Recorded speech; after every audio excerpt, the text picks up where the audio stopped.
Everyone, আজকে আপনাদের সাথে শেয়ার করব বারবিকিউ পার্টির কয়লা ধরাতে গিয়ে আমাদের জীবনটা কয়লা হয়ে যাওয়ার কাহিনী। প্রথমেই আমরা মাংসগুলোকে কেটে সুন্দর মতো ধুয়ে দিয়ে দিচ্ছি লেবুর রসের সাথে শুকনো মরিচ গুঁড়া আর লবণ মিক্স করে ভালো মতো ঘষে ঘষে মেরিনেট করে নিব। এরপর আমরা একটা মশলা বানিয়ে নিব। টক দইয়ের সাথে লবণ, কাবাব মশলা, বারবিকিউ মশলা, গরম মশলা, জিরার গুঁড়া, আদা বাটা, রসুন বাটা, সয়া সস, সয়াবিন তেল, সরিষার তেল, ফুড কালার যা যা আছে সবকিছু মিক্স করে একটা মশলা বানাবো। আর এটাই হচ্ছে সবচেয়ে মেইন। এটা যদি আপনি পারফেক্টলি বানাতে পারেন তাহলে আপনার বারবিকিউ হবে দোকানের থেকেও বেস্ট। আর আলহামদুলিল্লাহ আমাদের বারবিকিউটাও এত টেস্টি ছিল, আমরা তো ভাবছিলাম যে একটা ব্যবসায় শুরু করে দিব।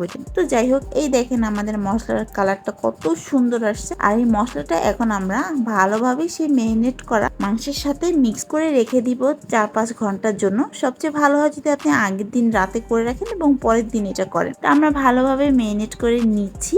এখন বলবো কিভাবে আমরা সেই কয়লা আগুন ধরালাম। তো প্রথমে তো কয়লার আগুন কোনোভাবেই ধরতে পারতেছিলাম না। তা আমাদের যতগুলো পাটখড়ি ছিল সবগুলো আমরা পুড়াই ফেলছি। তো আমরা সেই সন্ধ্যা থেকে শুরু করছি এই কয়লা ধরানো, কিন্তু শেষমেশ পারিনি। তারপরে আমার আপু গিয়ে দোকানের লোক আনতে চাইছিল যে তারা এসে একটু ধরাই দিয়ে যাবে, কিন্তু তারাও আসেনি। আর হাত পাখা দিয়ে বাতাস করতে করতে তো আমার কাজিন আর আমাদের হাতের অবস্থা 12টা বেজে গেছিল। এরপরে গিয়ে আলহামদুলিল্লাহ 11টার দিকে আমরা সেই কয়লা ধরাতে পারছি। এরপর আমরা খাইতে খাইতে তো 1টা বেজে গেছে। তো এই দেখেন আমাদের বারবিকিউটা কত সুন্দর হয়েছে আর খেতে যে কত টেস্টি ছিল, নিজে না বানিয়ে খেলে বোঝা যাবে না। আপনারা সকলে ট্রাই করবেন। ওকে, খুদা হাফেজ, ভালো থাকবেন।